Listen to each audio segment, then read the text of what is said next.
Bonsoir et voici venue l'heure de l'actualité africaine et internationale sur Lumière du Monde Télévision. Merci de votre fidélité. Les titres de ce journal à présent: au Burkina Faso, la junte au pouvoir a convoqué une rencontre avec les ministres du gouvernement déchu de l'ancien président Roch Marc Christian Kaboré. Aucune de ces personnalités n'a manqué à l'appel. Il leur avait été demandé de ne pas sortir du territoire national. Cette rencontre s'inscrit dans le cadre de tracer les sillons pour une transition au pays des hommes intègres. La tempête tropicale Anna dévaste le Mozambique, le Malawi et Madagascar. Le bilan est lourd de 47 morts avec des glissements de terrain, des coupures d'électricité et de violentes tempêtes. L'OTAN, l'Organisation du traité de l'Atlantique Nord, et les États-Unis ont rejeté mercredi dans leur réponse à la Russie une des principales exigences de Moscou, demandant la fermeture de la porte de l'OTAN à l'Ukraine, mais rassure avoir proposé une voie diplomatique en vue d'une sortie de crise. La partie russe a fait savoir qu'elle prendra le temps d'étudier la réponse des Occidentaux. Nous ouvrons ce journal au Burkina Faso. La junte au pouvoir a convoqué une rencontre avec les ministres du gouvernement déchu de l'ancien président Roch Kaboré. Aucune de ces personnalités n'a manqué à l'appel et il leur avait été demandé de ne pas sortir du territoire national. Cette rencontre, rappelons-le, s'inscrit dans le cadre de tracer les sillons pour une transition au pays des hommes intègres. Ils sont tous présents, les ministres du gouvernement dissous au Burkina Faso, pour leur rencontre avec les militaires au pouvoir. Aucun d'entre eux ne manque à l'appel. Il leur avait été demandé de ne pas quitter le pays sans autorisation. Parmi eux se trouve notamment le Premier ministre Lassina Zerbo. Quelques jours après le coup d'État qui a renversé le président Roch Kaboré, les militaires au pouvoir commencent à organiser la transition. Une transition dont la gestion devrait impliquer toutes les composantes nationales, selon la volonté des militaires. À la tête de ce groupe de soldats se trouve le lieutenant-colonel Paul-Henri Sondaogo Damiba, 41 ans, nouvel homme fort du pays et qui préside le MPSR, le mouvement patriotique pour la sauvegarde et la restauration. Le coup d'État a été largement soutenu par la population, lassée notamment par les violences djihadistes qui frappent le pays, mais il a aussi été fermement condamné par plusieurs pays occidentaux ainsi que par l'ONU et l'Union africaine. De son côté, la CEDEAO a annoncé qu'elle tiendrait ce vendredi une réunion virtuelle pour examiner la situation et peut-être prendre de possibles sanctions contre les militaires. Au Mali, l'arrivée des soldats danois des forces Takuba n'est pas du goût des autorités maliennes. À titre d'information, les forces Takuba sont des forces spéciales européennes à l'initiative de la France pour lutter contre le djihadisme dans le Sahel. Le Premier ministre de la transition malienne, Choguel Maïga, s'est exprimé sur la question et demande au Danemark de se retirer du Mali. Si vous voulez venir au Mali, c'est un engagement entre Danois et Maliens. On n'acceptera plus que quelqu'un vienne dans notre pays. Surtout qu'ils disent qu'ils vont mettre en place une force dite d'attente. Ils viennent pourquoi? Est-ce qu'ils ne viennent pas préparer quelque chose contre notre pays? Nous n'accepterons plus cela. C'est la raison pour laquelle nous avons demandé aux Danois de rentrer chez eux. Personne ne viendra plus au Mali par procuration. Avant, ça se faisait. Aujourd'hui, c'est fini. Sous l'autorité d'Assimi Goïta, ça ne se fera plus. Si quelqu'un doit venir au Mali, on doit se mettre d'accord là-dessus.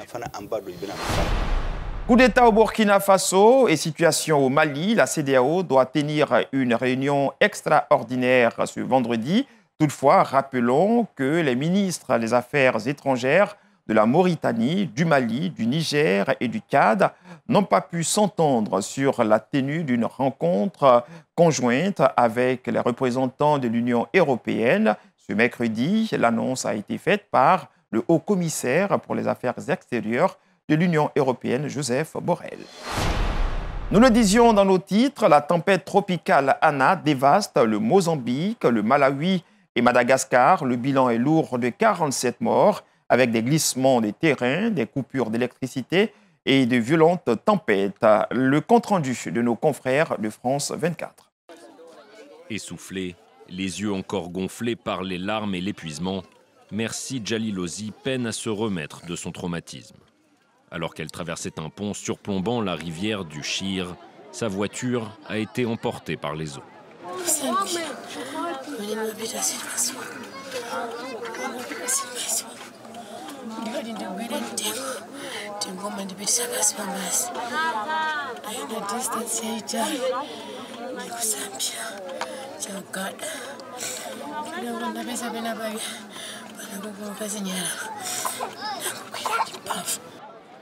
Après avoir traversé Madagascar, la tempête tropicale Ana s'est abattue lundi sur l'Afrique continentale. Au Malawi, les crues ont entraîné d'importantes coupures de courant et partiellement détruit l'autoroute principale du pays. Des dégâts qui ont retardé les opérations de sauvetage.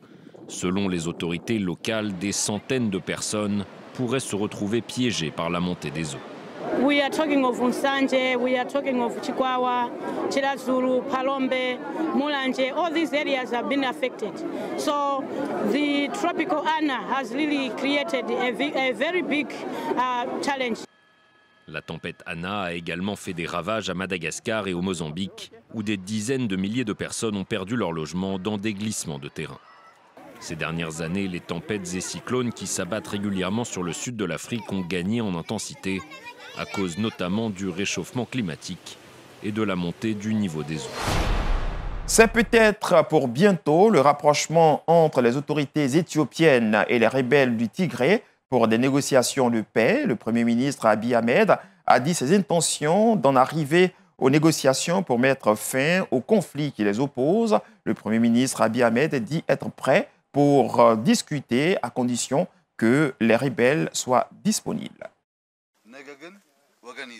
La possibilité d'un cessez-le-feu entre le gouvernement éthiopien et les forces rivales du Tigré est envisageable, alors que les efforts de médiation internationale se poursuivent après près de 15 mois de conflit en Éthiopie. Abiy Ahmed, Premier ministre du pays, a révélé un désir de mettre fin à cette situation, mais que l'autre partie devait être disposée. Le chef du gouvernement a révélé son envie d'entamer des négociations raisonnables en gardant en tête l'intérêt de l'intégrité de la nation en premier, à Mesfin Tegenu, président du comité américain des affaires publiques éthiopiennes, qui a dévoilé le contenu de cette rencontre mardi. Ce récit n'a fait l'objet d'aucun commentaire de la part des porte-paroles respectifs d'Abiy Ahmed et du Front de libération du peuple du Tigré.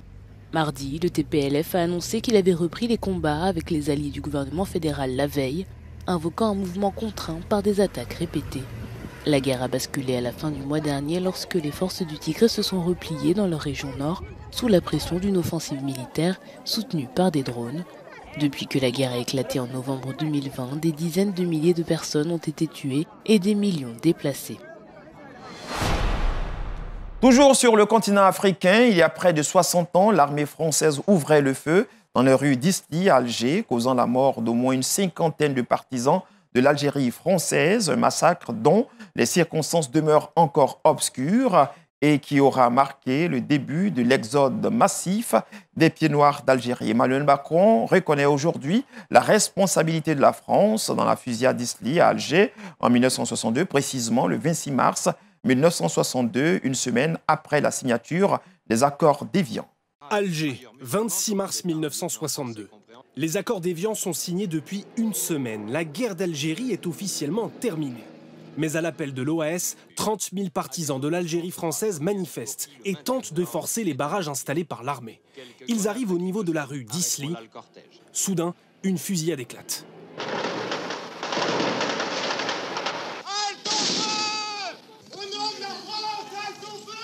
L'armée française tue au moins une cinquantaine de personnes, toutes civiles, et fait des centaines de blessés. L'Algérie française vient d'avoir ses martyrs. L'armée française qui tire sur des Français, pour la première fois, l'État admet sa responsabilité.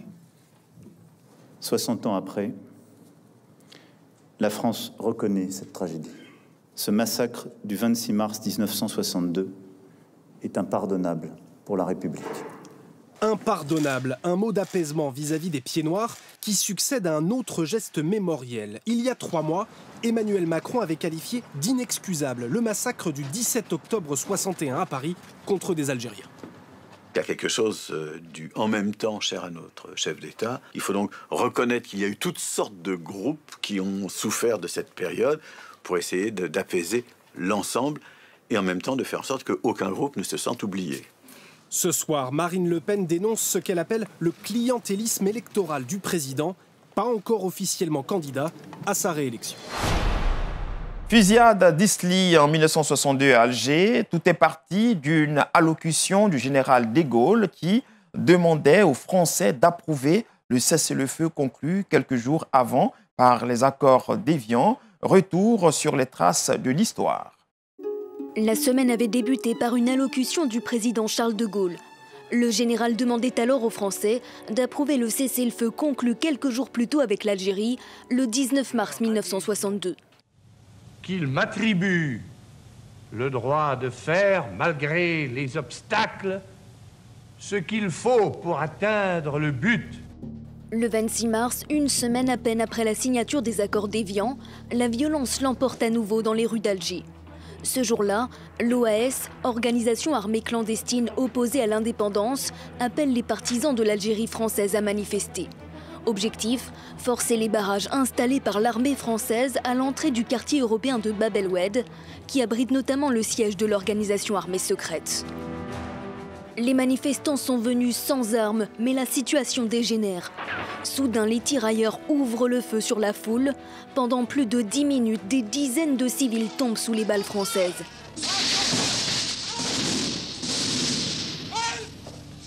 Bilan officiel, plus de 150 blessés et 49 morts. Mais selon certains historiens, 60 à 80 personnes auraient perdu la vie. Pourquoi l'armée a-t-elle tiré sur les manifestants ? Les circonstances exactes de la fusillade restent encore floues. Selon l'enquête officielle, les militaires auraient attaqué après avoir été eux-mêmes visés par des tirs depuis une fenêtre ou un toit de la rue d'Isly. Une version des faits contestée par des familles de victimes et certains parlementaires français, notamment de droite. Des historiens soulignent de leur côté la fatigue et l'inexpérience des troupes placées à cet endroit. Après ce massacre, les Européens d'Algérie, ceux que l'on appellera plus tard les Pieds Noirs, commencent à s'en remettre massivement à l'exode. L'OTAN et les États-Unis ont rejeté mercredi dans leur réponse à la Russie une des principales exigences de Moscou demandant la fermeture de la porte de l'OTAN à l'Ukraine, mais assure avoir proposé une voie diplomatique en vue d'une sortie de crise. La partie russe a fait savoir qu'elle prendrait le temps d'étudier la réponse des Occidentaux. Aujourd'hui, l'OTAN a transmis nos propositions écrites à la Russie et nous l'avons fait en parallèle avec les États-Unis. Le document que nous avons remis comprend nos préoccupations concernant les actions de la Russie qui compromettent la sécurité. Nous avons fait une évaluation pragmatique des préoccupations soulevées par la Russie et nous avons formulé des propositions pour les domaines où nous pourrions trouver un terrain d'entente. Reste désormais à savoir quelle sera la réponse de la Russie. Le vice-ministre russe des Affaires étrangères a fait savoir que son pays allait maintenant prendre le temps d'étudier la réponse occidentale, sans donner plus d'indications sur un délai de réponse. Quelles sont les réelles intentions de Moscou en Ukraine? Le représentant de la Russie auprès de l'Union européenne a répondu à cette préoccupation lors d'une interview accordée à nos confrères d'Euronews. Selon le diplomate, la Russie ne veut pas envahir l'Ukraine. Alors que la diplomatie semble dans l'impasse sur le dossier ukrainien, Euronews s'est entretenu avec l'ambassadeur de Russie auprès de l'Union européenne. Il tient à rassurer les 27 et explique que Moscou n'a aucune volonté d'agression contre son voisin. La Russie n'a pas l'intention d'envahir ni l'Ukraine, ni aucun autre pays. C'est un bluff créé non pas en Russie, mais dans ces pays qui diffusent maintenant ce message que je qualifierais d'hystérique à travers l'Europe et le monde. Selon le diplomate, c'est l'OTAN qui est à blâmer plutôt que la Russie pour ne pas avoir respecté les garanties de sécurité convenues verbalement après l'effondrement de l'Union soviétique. Vous seriez surpris de voir combien d'armes l'OTAN a déployées le long de la frontière russe. Sans parler des bases militaires. Et j'ajouterai même à cela, comme une pure statistique, que le nombre de survols le long des frontières russes dans la région de la mer Noire, par exemple, a augmenté de 60% l'année dernière.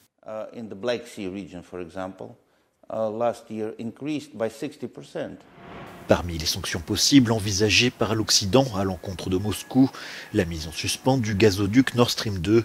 Mais selon l'ambassadeur, la Russie n'aura aucune difficulté à trouver d'autres marchés pour son gaz naturel. Je pense que les consommateurs européens devraient être les premiers à s'inquiéter, car ils vont vivre sans le gaz russe relativement bon marché et en abondance, et devront trouver d'autres moyens de chauffer leur maison. L'hiver n'est pas encore terminé.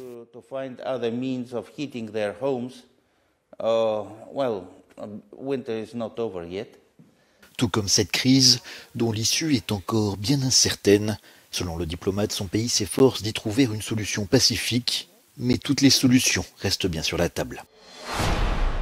Et nous ouvrons à présent la page de la CAN dans votre journal. Le Ghana a limogé son sélectionneur Milovan Rashvac après son élimination à la phase de groupe de la Coupe d'Afrique des Nations de football. Les Black Stars du Ghana devront recruter un remplaçant avant leur match de barrage aller-retour de la Coupe du Monde de football 2022 contre le Nigeria en mars prochain. La décision de démettre Milovan Rashvac de ses fonctions a été prise mercredi en fin de journée.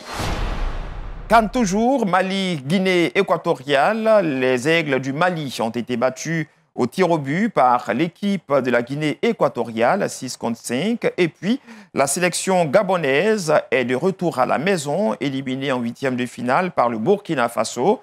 Les athlètes gabonais ont été reçus avec beaucoup de chaleur par les supporters venus nombreux à l'aéroport pour saluer la performance de leurs représentants à la Coupe d'Afrique des Nations de football. On écoute justement les réactions des Gabonais et celles du coach Patrice Neveu. C'est finalement la Guinée équatoriale qui se qualifie pour les quarts de finale, 6 tirs au but à 5. Par les étalons du Burkina Faso, les Panthères ont tout de même reçu un accueil chaleureux. Près de 5000 supporters massés le long de l'aéroport international de Libreville ont tenu à saluer leur performance hier soir. On les écoute, suivi de la réaction de Patrice Neveu, le sélectionneur de l'équipe. Comme ils portent le nom Panthère, on a vu des Panthères sur le terrain. On s'en fout du résultat au finish. Je pense que pour beaucoup ici, on pensait que c'était 3 matchs, 3 défaites. Et ils ressortent de là sans défaite au bout de 90 minutes. Je pense que quand même, pour une fois, on peut leur dire merci. On n'est pas souvent vainqueurs, mais souvent, les Panthères nous ont fait plaisir. À moi et aux autres, ils nous ont fait plaisir. Voilà pourquoi nous sommes là. Surtout satisfait, je dirais, du comportement des joueurs et de l'engagement qu'ils ont mis à l'égard du drapeau et du peuple. On leur devait ça. Il fallait absolument renvoyer l'image une vraie image patriotique de jeunes qui pratiquent ce sport et qui sont là pour tout donner sur une grande compétition. La rencontre Cameroun-Comores a connu des incidents. Une bousculade à l'entrée du stade d'Olimbé a fait 8 morts et une quarantaine de blessés. La CAF, la Confédération africaine de football, exige l'ouverture d'une enquête. Recluse dans sa maison d'un quartier de Yaoundé, Rosalie est inconsolable depuis la disparition de son époux. Moïse, 65 ans, ancien commercial à la retraite, était allé encourager l'équipe du Cameroun face aux Comores lors des 8e de finale de la CAN. Il a perdu la vie lors d'une bousculade mortelle devant le stade d'Olimbé le soir du 24 janvier, comme on peut le voir sur cette image amateur.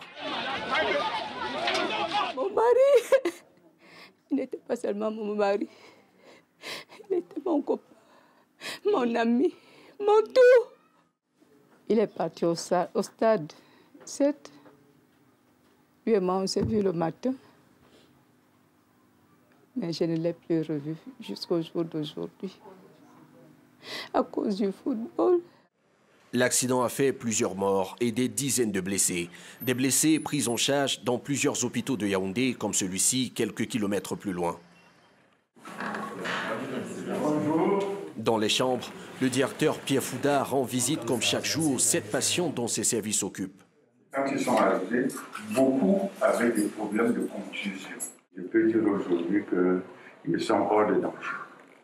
Hors de danger, mais pas encore remis du traumatisme de cette bousculade. Cette victime qui a requis l'anonymat se souvient. Lorsque ça s'est passé, on m'a marché dessus. Il y avait le ventre au sol, le 2 étagères, il y avait des gens qui marchaient sur moi. Et j'étais étouffé. Le drame soulève désormais de nombreuses interrogations, notamment sur la responsabilité de la sécurité à l'entrée du stade d'Olembe. Un stade autour duquel des Camerounais comme Moussa viennent se recueillir. Lui a perdu une amie. Il souhaite désormais que justice soit faite. C'est un choc, véritablement. C'est un choc. Surtout qu'on a l'impression qu'il y avait tous les moyens pour éviter cela. Ce n'était pas une fatalité. Ce n'était pas quelque chose d'imprévisible.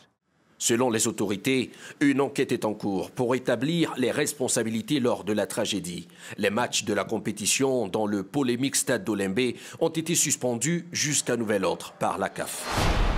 Le choc de ces huitièmes de finale de la CAN 2022 entre la Côte d'Ivoire et l'Égypte a tenu toutes ses promesses au niveau du suspense au terme de 120 minutes de jeu sous une grosse chaleur à Douala, au Cameroun. Les Égyptiens ont eu raison de la Côte d'Ivoire suite à la science des tirs au but, 5 contre 4.